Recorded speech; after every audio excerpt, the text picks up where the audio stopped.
Michael எனும் நான் ஷெர்லின் ஆகிய உன்னை என் மனைவியாக ஏற்றுக்கொள்கிறேன்.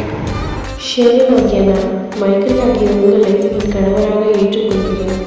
இன்பத்திலும் துன்பத்திலும் உடல் நலத்திலும் நோயிலும் நான் உனக்கு பிராமணிகமாய் இருக்கிறேன். என் வாழ்நாள் எல்லாம் உங்களை நேசிக்கவும் மதிக்கவும் வாழ்கிறேன்.